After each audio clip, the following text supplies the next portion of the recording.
गुरुर्ब्रह्मा गुरुर्विष्णु गुरुर्देवो महेश्वरः गुरुः साक्षात् परब्रह्म तस्मै श्री गुरवे नमः। वसुदेवसुतं देवं कंसचाणूरमर्दनं देवकी परमानन्दं कृष्णं वन्दे जगद्गुरुं। हरि ओं तत्सत्। हरि ओं तत्सत्। हरि ओं तत्सत्। सद्गुरुनाथ भगवान की जय। चैतन्य आश्रम, आळंदी देवाची, पुणे, महाराष्ट्र, भारत। संस्थापक ब्रह्मीभूत सद्गुरु श्री अनाप महाराज। इनकी असीम कृपा से श्रीमद् भगवद गीता का एक विशेष अभ्यास हम लोग कर रहे हैं।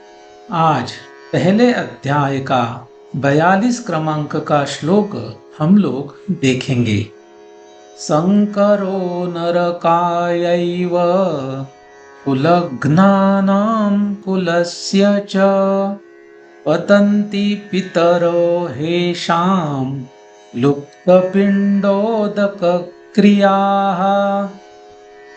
इस श्लोक की अवतरणिका। संकर का कुल और कुल का घात करने वालों के ऊपर क्या परिणाम होता है, यह अर्जुन कहता है। पदच्छेद और शब्दार्थ।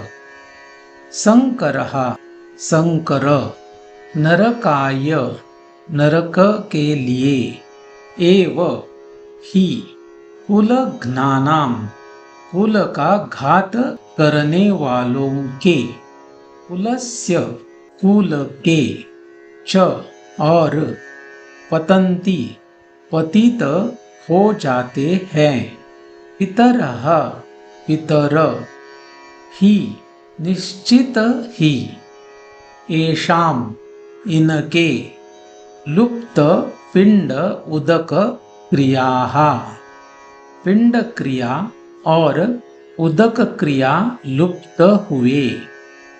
अन्वय। कुलघ्नानां कुलस्य च नरकाय एव संकरः येषां लुप्तपिण्डोदक क्रियाः पितरः ही पतन्ति। विसर्ग संधि के नियम से संकरः इस शब्द के विसर्ग के बाद अवसान आने के कारण विसर्ग वैसा ही रहेगा। लुप्त पिंडोदक क्रियाः इस शब्द के विसर्ग के बाद प आने के कारण विकल्प से उसको उपदमानीय का आदेश होगा। पितरः इस शब्द के विसर्ग के बाद हर्ष वर्ण आने के कारण विसर्ग का उ होगा। र का अ और उ दोनों मिलकर ओ होगा और शब्द बनेगा पितरो। अन्वयार्थ। कुल का घात करने वालों के और कुल के नरक के लिए ही संकर है। इनके पिंड क्रिया और उदक क्रिया लुप्त हुए पितर निश्चित ही पतित हो जाते हैं। सरल अर्थ। कुल का घात करने वाले और उनका संपूर्ण कुल दोनों को नरक में डालने के लिए ही संकर है। इन दोनों के पिंड क्रिया और उदक क्रिया लुप्त हुए पितर निश्चित ही पतित हो जाते हैं। नरक। इसके बारे में अलग अलग मान्यताएं शास्त्रों में दिखाई देती है। यह नरक यमलोक कहलाता है।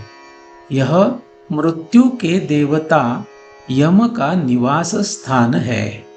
पापियों को मृत्यु के बाद यातनाएं देने की यह जगह है। यह स्थान कुछ मान्यताओं के आधार से ब्रह्मांड के दक्षिण में और पृथ्वी के नीचे स्थित है। नरकों की संख्या अलग अलग जगह अलग अलग मिलती है। कुछ जगह पर 1, कहीं 4, 7, 21, 28, तो कहीं पर सैकड़ों या हजारों नरक है, ऐसा भी कहा गया है। इनके नाम भी अलग अलग गिने जाते हैं। रौरव, कुंभीपाक, असीपत्रवन, सुकरमुख, अंधकूप इत्यादि।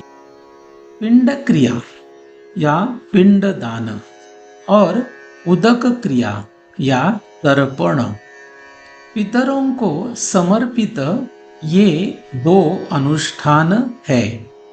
इसका उद्देश्य पितरों की आत्मा की शांति और मोक्ष प्राप्ति है।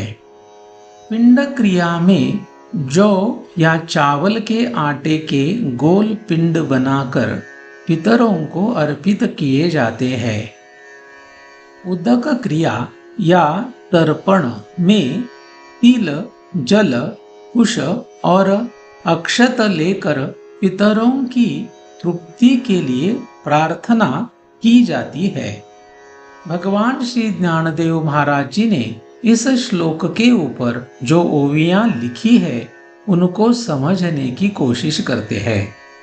फिर उस पूरे कुल को और कुल का घात करने वालों को दोनों को नरक में जाना पड़ता है। देखो, वृद्धि प्राप्त किया पूरा वंश इस तरह पतित हो जाता है।